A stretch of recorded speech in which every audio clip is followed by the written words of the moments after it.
Ladies and gentlemen, children of all ages, welcome to another Mr. Pandaria preview from the World of Warcraft beta. And today we're going to be having a look at Heroic Gate of the Setting Sun, one of the more elusive ones that has only recently been up for testing. And the first boss we're going to have a look at is Saboteur Kiptalak.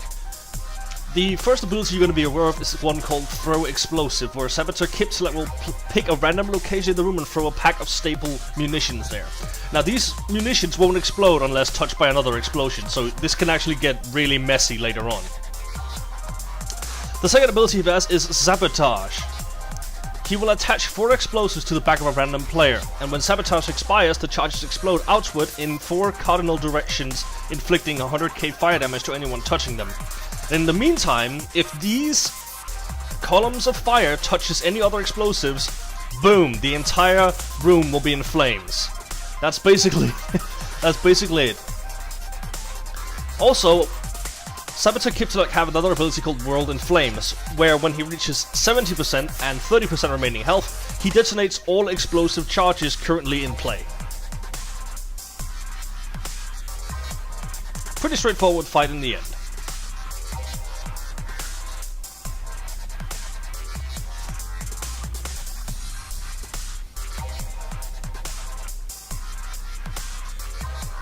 The next boss in this special encounter is Striker Gaydog. Striker Gaydog is very special in many ways. Now, first off, he has Prey Time, where he will charge a nearby enemy and devour them, inflicting 30k physical damage every 1 second for 5 seconds, not too hard to deal with. Secondly, he has Strafing Run, where he will run to one edge of the platform and do an entire strafe run across the platform, end to end.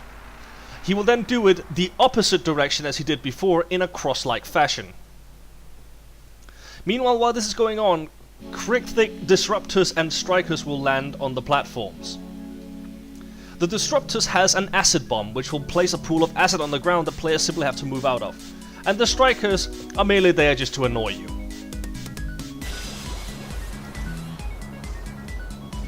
He also has an Impaling Strike, where he will impale the current target, inflicting 50% of their total health as physical damage. And this is mainly something the healer has to watch out for. Overall, I think the fight is actually pretty fun with the Strafing Run mechanic, but the Strafing Run damage needs to be a lot higher than it actually is. As of right now, it only deals about 13k damage a tick every time you stand in it, and that's not a lot. As you can see, I have no problem running through the entire Strafing Run and still make it out alive. Positioning should really matter in this encounter, and I think Blizzard really needs to tune this properly, otherwise it's going to be too boring.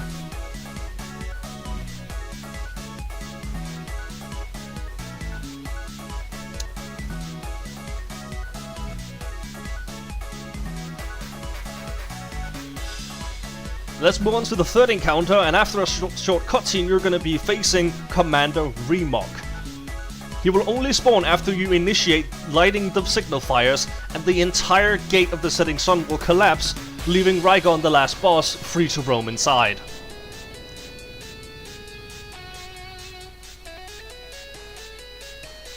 After this, a short gauntlet will take place. The ads themselves during the gauntlet isn't really that hard to deal with. They have the normal health that you would imagine any other trash has in this instance.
once all the ads has been taken down on the way to the actual boss.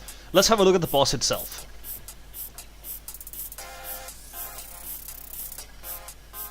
He only has two major abilities, and the first one is Vicious Fluids.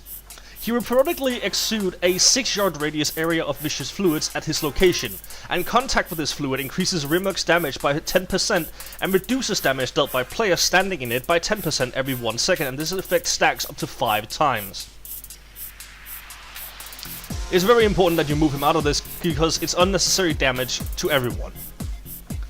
In addition to this, he also has Frenzied Assault, where he will unleash Frenzied Assault, inflicting 50% of his normal melee damage to all targets in a 9-yard long and 90-degree wide cone every 0.25 seconds for 6 seconds total.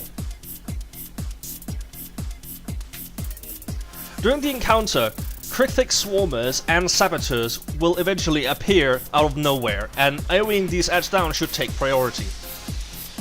The reason to this is, first of all, the Saboteur has Bombard.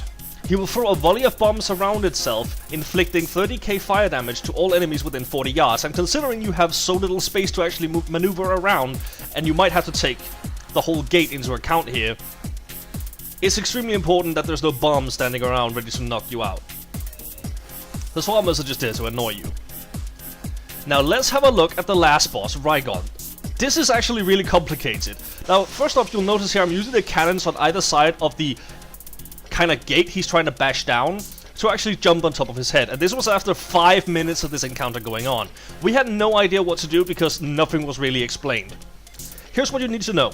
Rygon has Imperious Carapace, reducing all damage he takes by 99%. He also has Vulnerability. Rygon will expose his vulnerability, allowing players to ride on his head and attack it. Destroying the vulnerability also destroys Rygon's Carapace. All you gotta do is keep jumping on top of his head with these two cannons and inflicting as much damage as possible until the Carapace breaks. The battering headbutt he does at the door inflicts 50k physical damage to all enemies within 10 yards of the actual impact area.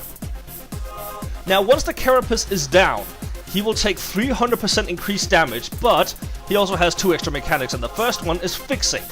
He will fixate on a random player for 15 seconds, and their movement speed, the player's movement speed, is increased by 75% while this buff is active.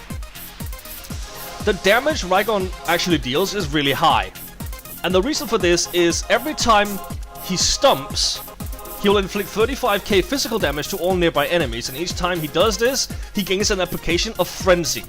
Frenzy increases the damage he deals by 25%, and he will keep doing this throughout the encounter. Now, what do you do to counter this, you might say? Well, the Pandarians in the area are going to be kind enough to throw down tar pits on the actual ground. Kiting Rygon through these tar pits will reduce his movement speed drastically, similar to how Flame Leviathan works. That will leave your DPS to DPS him down, while the tank or whoever is fixated kites him around. Now, there should be plenty of tar pits to actually help you kite throughout, and this fight, all our DPS actually dies. We only have the tank and the healer left, and the healer also dies at some point late in the encounter. We do manage to kill it, but it was still kind of an annoying fight because nothing was really explained. Another thing I want to point out is during the first phase with the Carapace, and you have to jump on top of him, he will continuously summon Cryptic Protectorates, Engulfers, and Swarmbringers. Now the Swarmbringers have a very nasty debuff called Screeching Swarm, where they will absorb 15k healing and inflict 15k shadow damage every 1 second, and the swarm detaches itself from the host after 10 seconds. The swarm also inflicts 8k damage every 1 second to enemies within 20 yards. It is, however, possible to dispel it.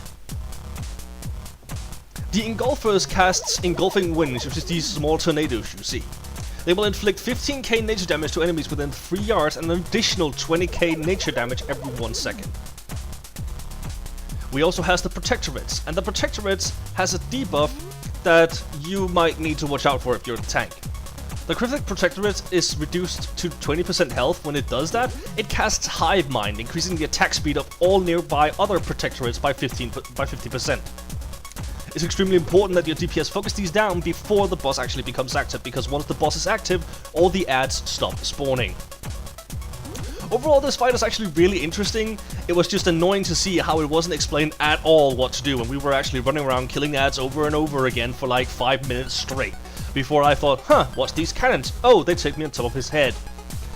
I really wish the Dungeon Journal was a bit more precise on this subject, because, well, we were kind of clueless for a lot of time, if you know what I mean.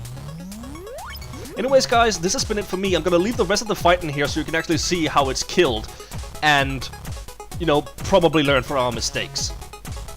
I want to thank you for watching. My name's been Relaxation, and I have another show coming up. It's gonna be called For Those Too Lazy to Read.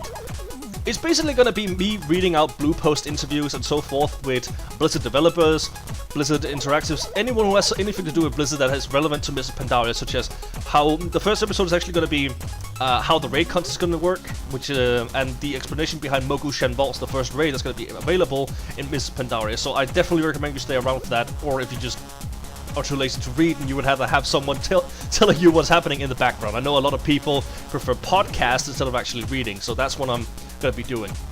Well, anyways, guys, enjoy the rest of the fight, and I'll see you in the mists.